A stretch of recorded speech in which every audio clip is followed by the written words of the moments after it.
கடத்தல் வழக்கில் சிபிசிஐடிக்கு மாற்றப்பட்ட நிலையில் விசாரணை அதிகாரி தற்போது நியமனம் செய்யப்பட்டிருக்கிறதை முக்கிய செய்தியாக பார்த்துக் கொண்டிருக்கிறோம். விசாரணை அதிகாரியாக காஞ்சிபுரம் சிபிசிஐடி டிஎஸ்பி வேல்முருகன் நியமிக்கப்பட்டிருக்கிறார். இதுகுறித்தான கூடுதல் விவரங்களோடு இணைகிறார் நமது செய்தியாளர் சுப்பிரமணியன். வணக்கம் சுப்பிரமணியன், கூடுதல் விவரங்களை வழங்கலாம். திருவள்ளூரில் சிறுவன் கடத்தப்பட்ட வழக்கு சிபிசிஐடிக்கு மாற்றம் செய்து டிஜிபி சங்கர் ஜிவால் உத்தரவிட்டிருந்தார். இந்த நிலையில் இந்த வழக்குடைய விசாரணை அதிகாரியாக காஞ்சிபுரம் சிபிசிஐடி டிஎஸ்பி வேல்முருகன் நியமிக்கப்பட்டிருக்கிறார். காதல் ஜோடியை பிரிக்கும் விவகாரத்தில் 17 வயது சிறுவன் கடத்தப்பட்ட சம்பவம் திருவள்ளூரில் பெரும் அதிர்ச்சியை ஏற்படுத்தியது. குறிப்பாக இந்த கடத்தல் சம்பவத்திற்கு பயன்படுத்தப்பட்ட கார் ஏடிஜிபி ஜெயராமனுடையது என்பது விசாரணையில் தெரிய வந்திருந்தது. இதையடுத்து அவர் சஸ்பெண்ட் செய்யப்பட்டிருக்கிறார். அது மட்டுமல்லாமல் அந்த சஸ்பெண்டை எதிர்த்து அவர் உச்சநீதிமன்றத்தில் வழக்கும் தொடர்ந்திருந்தார்.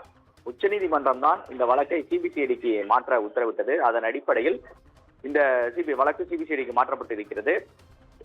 திருவாலங்காடு போலீசார் இது தொடர்பாக ஏற்கனவே கடத்தல் வழக்கு பதிவு செய்து விசாரணை மேற்கொண்டார்கள். அந்த வழக்கு தொடர்பான ஆவணங்கள் அனைத்தும் சிபிசிஐடி போலீசாரிடம் ஒப்படைக்கப்பட்டிருக்கிறது. அந்த ஆவணங்களை ஆய்வு செய்யக்கூடிய பணி என்பது நடந்து வருகிறது. இதன் தொடர்ச்சியாக சிபிசிஐடியுடைய எஸ்பி ஜவஹர் மேற்பார்வையில் விசாரணை குழு அமைக்கப்பட்டிருக்கிறது.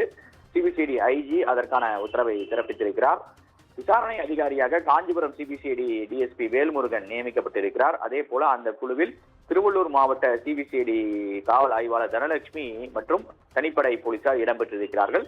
இவர்கள் முதல் கட்டமாக பெறப்பட்டிருக்கிற ஆவணங்களை ஆய்வு செய்யக்கூடிய பணி என்பது நடத்தப்பட்டு வருகிறது. என்னென்ன ஆதாரங்கள் கிடைத்திருக்கிறது இந்த வழக்கில் என்பது தொடர்பான ஒரு பட்டியலை எடுத்து அது தொடர்பான ஒரு ஆலோசனையை அதிகாரிகள் எஸ்பி தலைமையிலான அதிகாரிகள் மேற்கொள்வார்கள். அதன் பிறகுதான் இந்த சம்பவம் நடந்த இடத்திற்கும் அதே போல அந்த சிறுவனுடைய பெற்றோரிடமும் நேரடியாக சென்று விசாரிக்க சிபிசிஐடி போலீசார் திட்டமிட்டிருக்கிறார்கள். கூடுதல் விவரங்களை வழங்கியமைக்காக நன்றி சுப்பிரமணியன்.